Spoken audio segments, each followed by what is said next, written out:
Once, love began with serendipity. A glance across a crowded room, a chance encounter at a bookstore, a nervous conversation sparked by nothing more than proximity and courage. Those moments felt alive, unscripted, and fragile because they could have been lost just as easily as they were found. Today, love begins differently. It doesn't start with intuition, but with curation. Before you ever hear someone's laugh or see the way they move through a room, you see their profile. A handful of photos, a short bio, maybe a line meant to sound clever. And in a split second, you swipe left or right, as if that gesture could capture the entirety of a human soul. This is the vanishing act of serendipity. First impressions are no longer raw and unpredictable. They're filtered through data points, algorithms, and carefully selected snapshots designed to sell the best version of ourselves. We no longer meet people as they are. We meet them as they've chosen to present themselves. And yet, there's something deeply unsettling about that shift. Because love was never meant to be a catalog. Desire was never meant to be engineered through statistics and swipes. Attraction used to be guided by something we couldn't explain. Intuition, chemistry, a spark that had no rules. Now that spark is replaced by digital suggestion. Think about it. Your very first perception of someone isn't built from shared space or unplanned conversation. It's built from what the algorithm shows you and what they curated for you to see. Serendipity has been replaced by selection. Discovery has been replaced by design, and that quiet loss changes everything. Chapter 2. The Algorithmic Matchmaker Swipe. Pause, swipe again. It feels so simple, so mindless.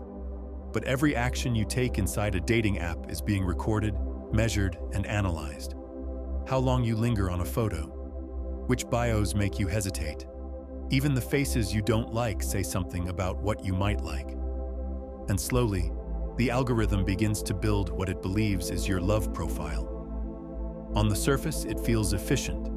The app tells you it's helping, that it's filtering the noise, narrowing the choices, giving you the people you're most likely to connect with. But here's the uncomfortable truth. The criteria shaping your matches aren't entirely yours. They're built into the design of the app itself.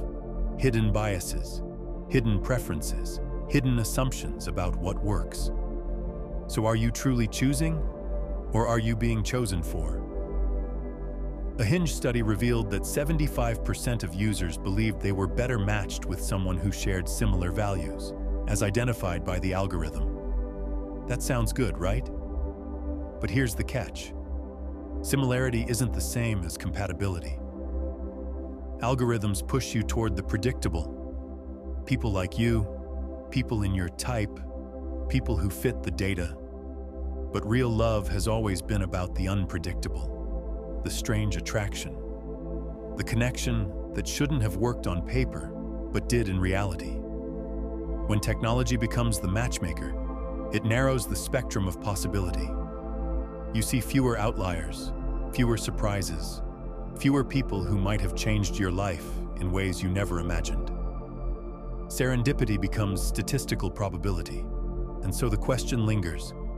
Are algorithms leading us to optimal partners, or just convenient ones?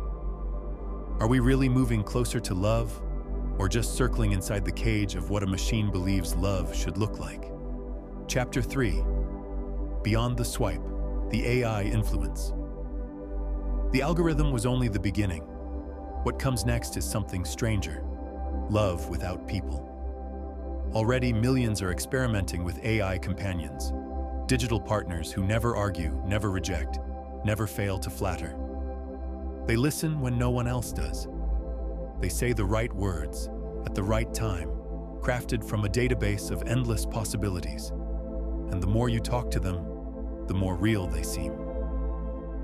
On the surface, this feels harmless. After all, what's wrong with practicing conversation with a chatbot or asking AI to draft a clever opening line?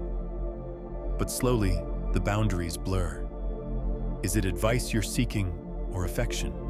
Is it practice or connection. Because the truth is this: AI doesn't just mimic intimacy, it manufactures it. And as these systems grow more sophisticated, the illusion becomes harder to resist.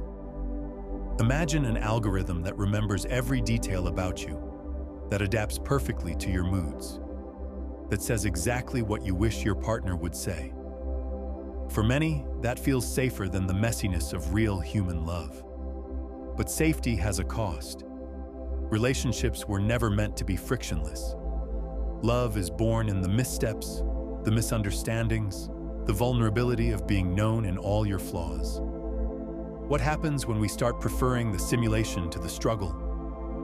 Already, people are reporting a strange phenomenon. AI comfort feels easier than human effort. And the danger is clear. The more time we invest in these digital bonds, the less capable we become of navigating the complexity of real ones.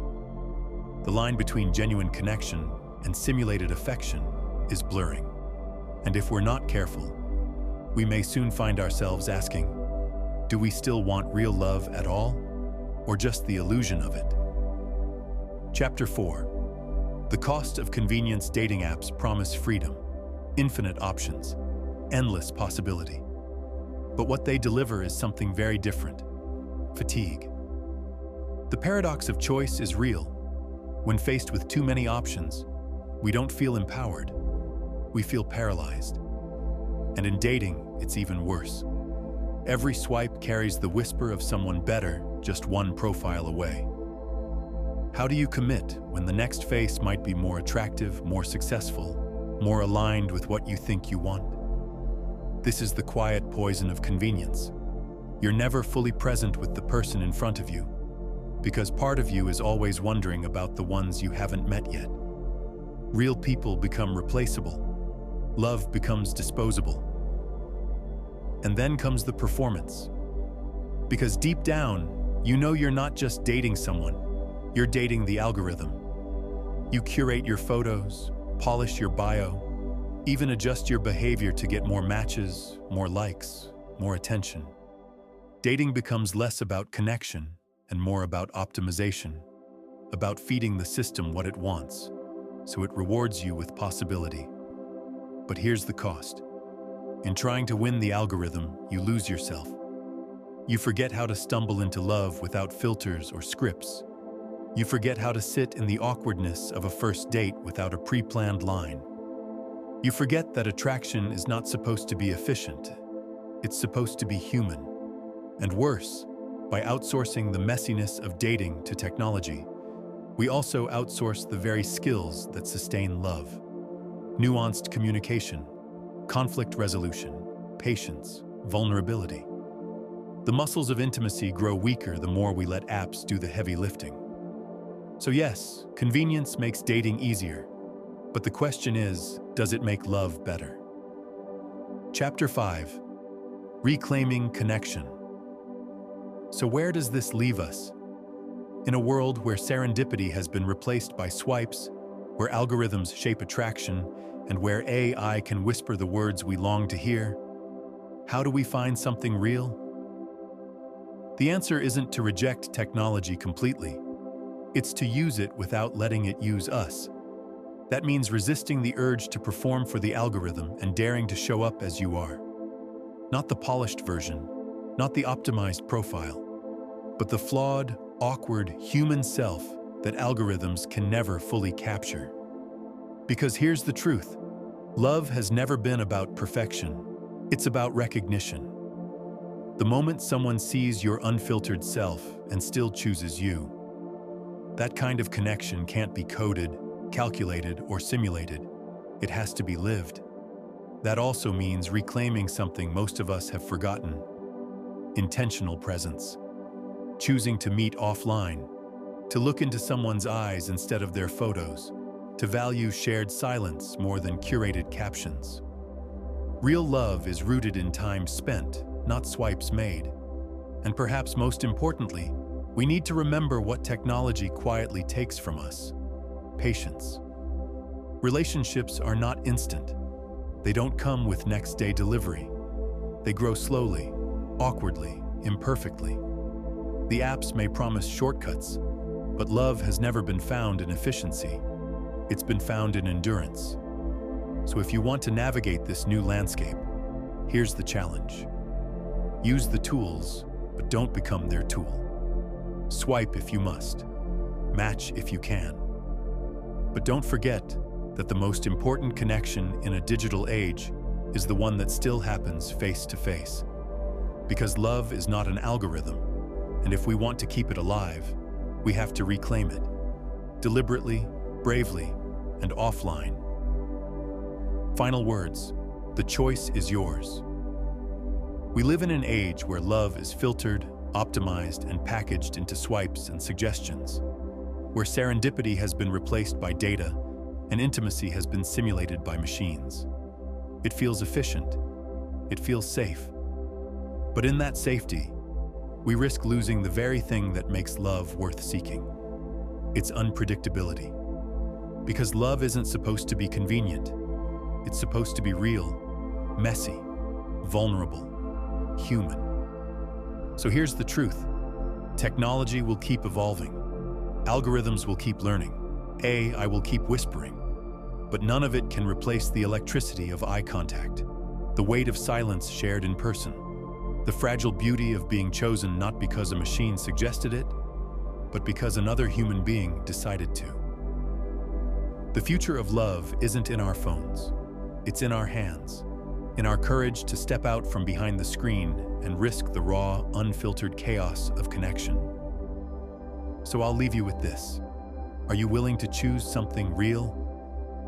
If you are, drop the word real in the comments below. Not just as a word, but as a vow to yourself and to whoever's waiting to meet you beyond the screen. Because love doesn't survive through algorithms. It survives through us, through choice, through presence, through the decision every single day to seek the real over the simulated. The question is simple. Will you